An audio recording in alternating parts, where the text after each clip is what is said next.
When you sit down to write music in your DAW, what is it you actually want from your instruments? You know, your virtual instruments like string libraries, like soloists, like brass, synths, all that sort of stuff. Most composers, particularly those early on in their career, will probably say something along the lines of, I want the most perfect, accurate version of that instrument that can play anything. Essentially, I want it to sound like a real performer. And there are countless libraries that fulfill that exact purpose. They make their libraries sound as realistic as possible to the human ear to completely fool you into thinking that this was like a real recording rather than just you programming something at home in your bedroom. However, do you think that that's, say, what Hans Zimmer wants out of his instruments? I'm gonna say probably not. At least not all the time. And that's because there is one thing equally as important as accuracy when it comes to sample libraries, and that is character. Let's discuss this a little bit further, and in the process check out Novella Origins by Westwood, which is a library that I think nails this perfectly.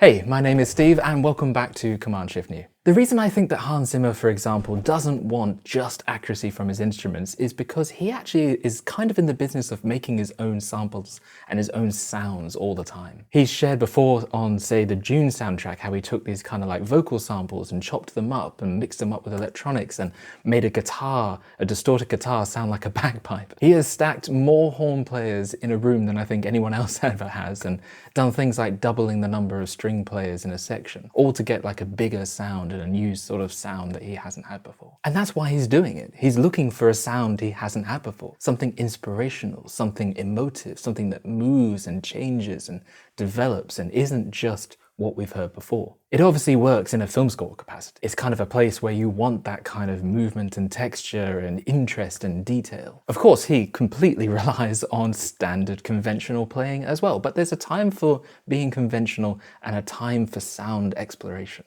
Now, we don't all have Hans Zimmer-sized budgets to work with here, so we need to rely on sample libraries to fill the gaps. This is why I think collecting sample libraries that also have, sonic characteristics and interesting sounds and textures and intrigue and essentially character is just as important as collecting those all-important, accurate representations of the instrument. I don't think it's necessarily what you would start with on your compositional journey. You're probably looking at, capturing the basic stuff to begin with, getting things that can play the conventional styles. But as you broaden out and start to work in other genres, or for film score, for example, or particularly if you start to work with other people and collaborations, you'll find that a particular character or sound might be more important to you. Perfect recreations are important, but so is character and evolution. Now, ages ago, Westwood actually sent me this library called Novella Origins to check out, but sadly it was right when I was having to take a step back from YouTube in order to focus on all the projects and work that I had going on outside of it,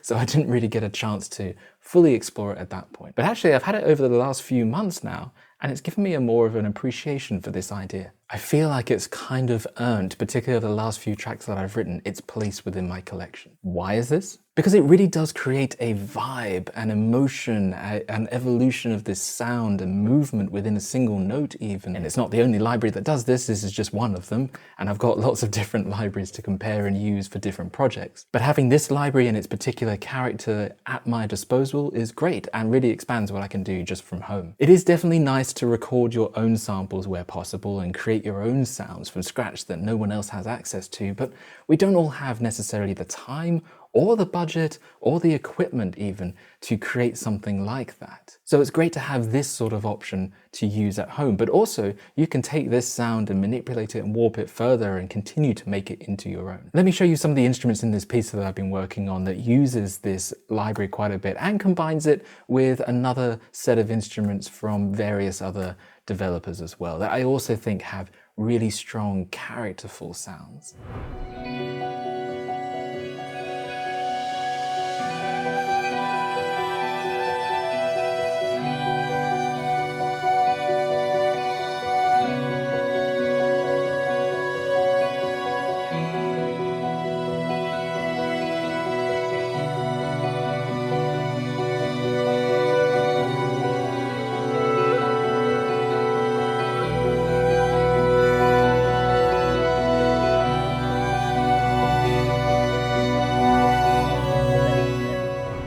This piece just wouldn't have sounded the same without Novella Origins and the kind of mood that it evoked and the emotion that it evoked, which was what I was trying to create with this piece. And it so perfectly matched some of the instruments that I chose to go along with it. Let's take a look at the Logic session where I was composing this track. Everything here down is a different instrument, but everything above it, the bedrock of the whole track, is all supported by Novella instruments here. I've got a lot of instances of the different various string patterns in here, and to begin with, we open the track using some of these flautando random rebowing effects, which can be very nice. These two tracks here start with that.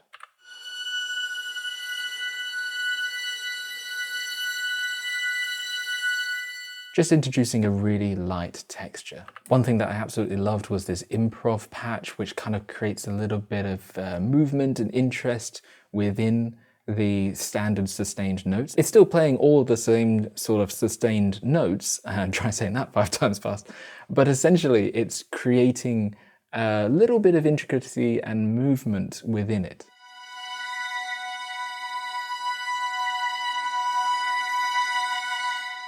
With just 2 notes being used there, I'm hearing things like vibrato coming in and out. I'm hearing shakes and dips and stuff in the dynamics as well. So we're getting like tremolo type effect and these little swell-ins and swell-outs. It's just a very gorgeous patch and a way of adding a little bit of movement to sustained notes. Fantastic. For the lower strings sections here, we've got different textures being used, from the vivid rebow, which is a bit of a brighter and more dynamic moving texture. We've got this flautando to sol ponticello, which is this kind of flautando texture, moving to the sol ponticello closer to the bridge bowing, and then just sort of some standard cellos. And this really adds some cool movement and texture to the low end.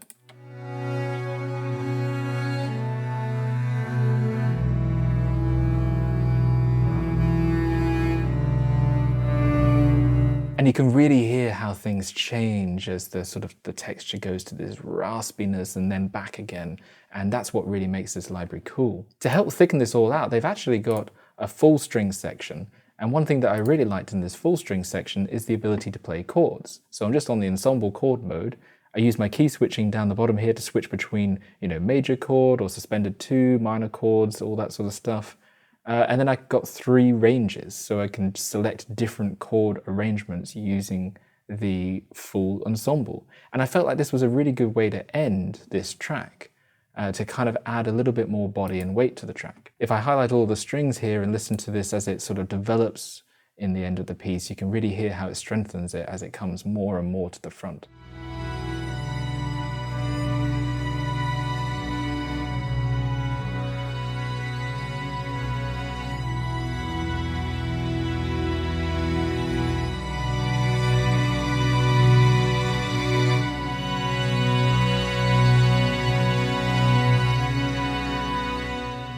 One thing that you will notice while looking at these chord texture options is that it's missing what I would kind of class as essential articulations. On these violins, for example, we've selected the flautando random rebow, and you can see across here we've got things like legato, we've got arco, we've got flautando, the sol ponticello sound, we do have spiccato. But as I search through here, between these 2 pages, I don't see tremolo, for example. So that I would have considered was an essential texture, but it's missing from this library. And that's my point, is that this library is not really geared towards a, recreate every single type of texture in here. I don't think so anyway. I think what the aim of this library is to create interesting evolutions and textures, and it's something that I would even blend into other string libraries to give them a little bit of an edge. I don't see this library being something I solely rely on. Even within this piece, I added additional instruments to it to kind of give it more interest and weight, and I don't feel like this library does a super good job at melodies, but texturally fantastic, and it's got so much character and emotion, and that is what I can see myself using this for, and indeed have. It has a number of instruments throughout. We've got a piano motive here, which as I start, I basically used a kind of almost polymeter type effect with a group of 4 and a group of 3 eighths playing constantly on the top and the bottom. So you've got this group of 4 in the left hand and a group of 3 in the right hand, and that means that they're playing off against each other all the time. And that sort of grows in intensity as the piece goes throughout, but it's got a really nice texture to it.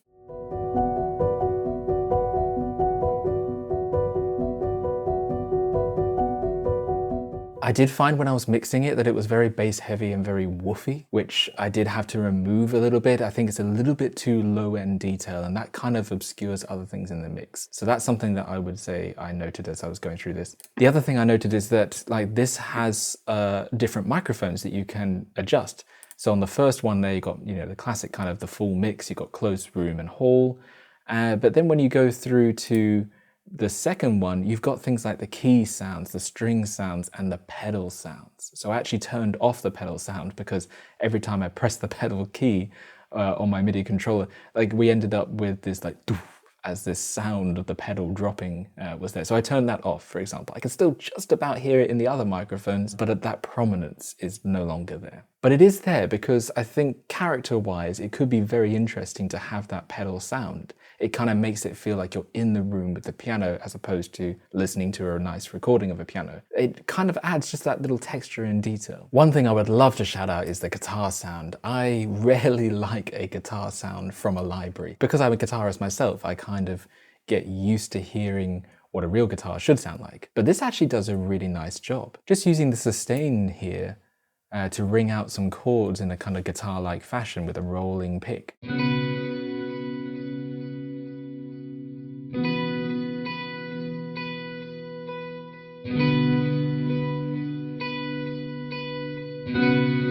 It's a really beautiful texture, and it's aided a little bit by their effects section as well. So we've got some really powerful effects in here. So I've turned on the speaker cab and this chorus effect to kind of give it more of a guitar sound and this lovely kind of like spacious texture. But then I popped on this delay setting, a particular delay setting called beginning, and you've got lots to choose from.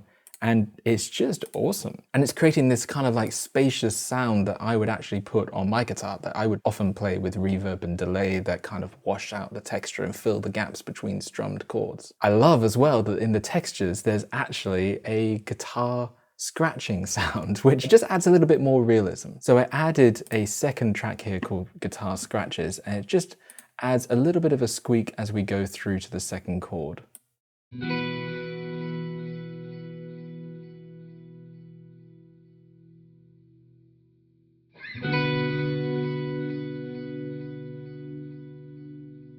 And I just think that's such a nice detail because being able to add that sort of stuff in just makes it feel more like it was a real player, particularly when there's so much space.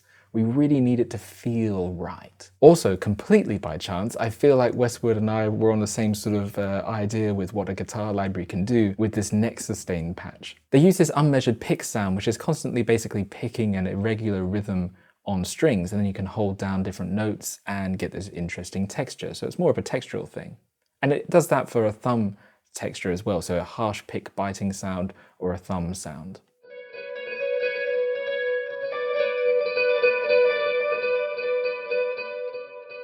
Which I have to say sounds a lot like my free library that I released like, I don't know, like a year or year and a half, maybe 2 years ago, called Kaleidosky, which was this tremolating guitar sound. Let me show you.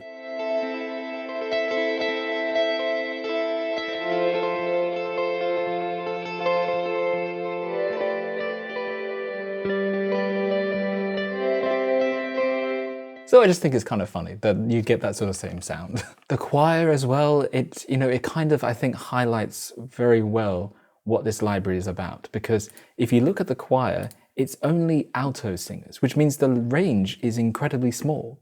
So arguably, when you're looking at this, you're like, what kind of point is that? Like, I don't have a very versatile library. I don't have a very dynamic library that can suit a lot of different occasions. That's kind of the point, in a way.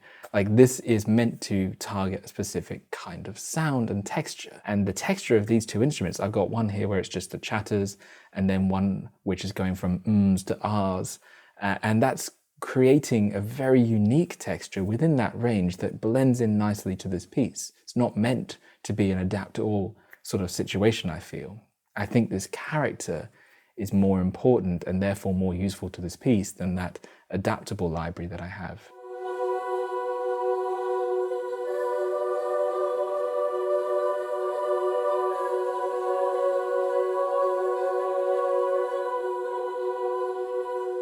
It's a particular texture that's a lot more interesting, it has movement and motion, and therefore might be more favorable in a particular setting on a track that you might be working on, as opposed to a conventional library just singing oohs and ahs. And even with that limited range, it really does quite nicely. Now, because this library was so intricate and detailed and expressive, I felt like I needed to match that energy for the melodic instruments. And as I said, this library didn't feel like it did melody very well. It does have a legato setting, and it does have some really cool options where you can change how fast it moves from one note to the next, which I quite like, but it just doesn't cut through the mix so well. And I wanted something very distinctual for this piece, something that would sit on top of this lovely foundation that I've created and make itself known quite, decisively. For that, I chose to use a lot of instruments from Evolution Series, which is a wonderful company. It's actually based here in Australia, and it creates instruments from virtual instruments from non-Western instruments, and just samples them in such a gorgeous way,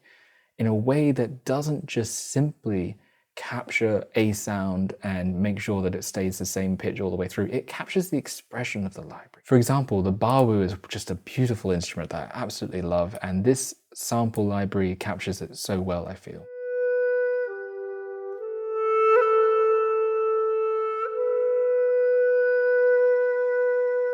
There's little details there, like the little trill and the vibrato at the end of the note as it swells out that comes in. And those sorts of details are how a real performer would perform it. So it almost feels more realistic as a result, but it's so much character in there. It's not just the sound. And I don't have control over that vibrato. The vibrato is baked into the sample. Same with the trills. They happen when they happen. And that's why I think people like Hans Zimmer would record their own samples and their own sounds. I mean, why wouldn't you if you could capture something as intricate and expressive and detailed and real, instead of relying on something that's made to sound perfect and therefore sterile?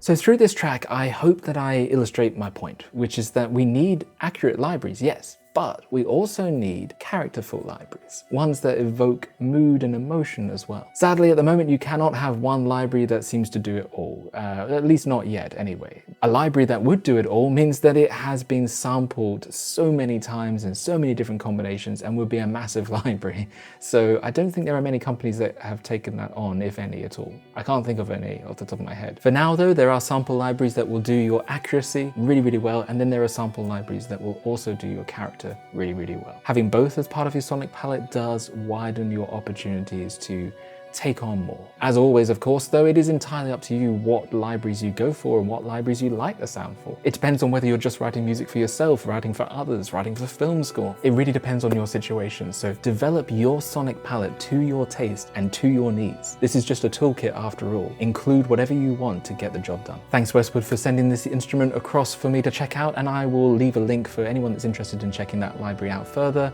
They'll find that down below. Otherwise, if you've enjoyed this video, why not like and subscribe so you can see more like it? But otherwise, I will catch you on the next one.